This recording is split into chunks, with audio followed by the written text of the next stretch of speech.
Shalom, Bapak Ibu dan Saudara-saudari yang terkasih. Jumpa lagi dalam Sikat Sabda Iman Katolik. Hari Selasa 12 September 2023. Hari biasa pekan ke-23. Bacaan dari Injil Lukas bab 6 ayat 12 sampai 19. Semoga Tuhan beserta kita sekarang dan selama-lamanya. Inilah Injil suci menurut Lukas. Dimuliakanlah Tuhan. Sekali peristiwa Yesus mendaki sebuah bukit untuk berdoa. Semalam-malaman ia berdoa kepada Allah.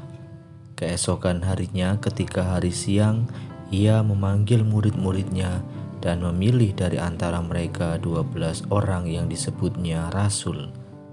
Mereka itu ialah Simon yang diberinya nama Petrus, Andreas saudara Simon, Yakobus dan Yohanes, Filipus dan Bartolomeus, Matius dan Thomas, Yakobus anak Alfeus, dan Simon yang disebut orang Zelot, Yudas anak Yakobus dan Yudas Iskariot yang kemudian menjadi pengkhianat.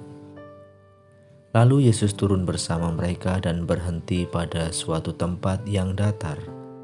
Di situ berkumpul sejumlah besar murid-muridnya dan banyak orang lain yang datang dari seluruh Yudea dan dari Yerusalem dan dari daerah pantai Tirus dan Sidon.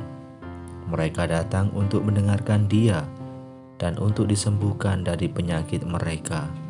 Juga mereka yang kerasukan roh-roh jahat mendapat kesembuhan, dan orang banyak itu berusaha menjamah Dia, sebab daripadanya keluar suatu kuasa, dan semua orang itu disembuhkannya. Demikianlah sabda Tuhan. Terpujilah Kristus.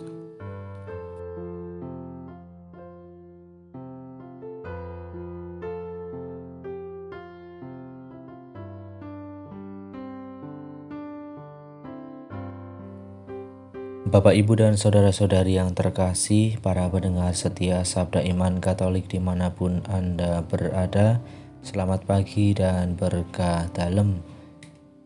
Dalam bacaan Injil yang kita dengarkan pada hari ini mengisahkan tentang bagaimana Yesus memanggil ke-12 orang untuk menjadi rasul-rasulnya.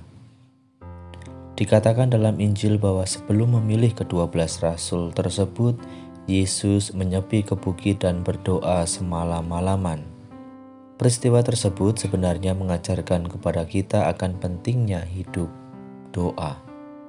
Yesus yang adalah Allah dan manusia sendiri selalu berdoa kepada Bapanya setiap waktu. Lalu bagaimana dengan diri kita? Kehidupan yang terus berkembang kerap membawa manusia pada budaya sekularisme. Orang-orang merasa tidak lagi membutuhkan Allah dalam hidupnya. Akibatnya, orang-orang seperti itu malas untuk pergi ke rumah ibadat dan bahkan melupakan Allah. Dan dalam gereja Katolik pun telah terjadi hal yang sama. Sungguh sangat mengironiskan.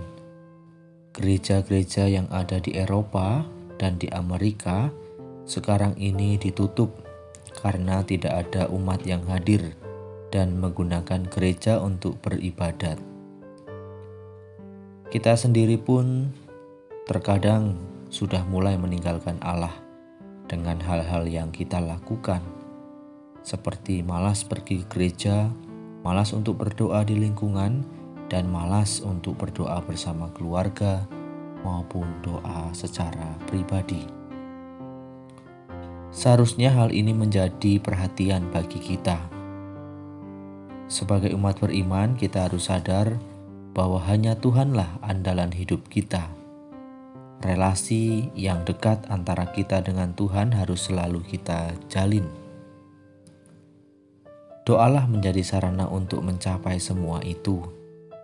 Maka hari ini Yesus mengundang kita untuk menyediakan waktu sebentar dalam satu hari untuk menghadapnya dan berdoa. Dengan memiliki relasi yang dekat dengannya dalam doa, maka kita akan selalu mengandalkannya dalam setiap peristiwa kehidupan ini. Maka mari Bapak, Ibu, dan saudara-saudari yang terkasih, melalui bacaan Injil hari ini, kita sekali lagi diingatkan untuk senantiasa membangun relasi dengan Allah, yaitu berdoa kepada Bapa.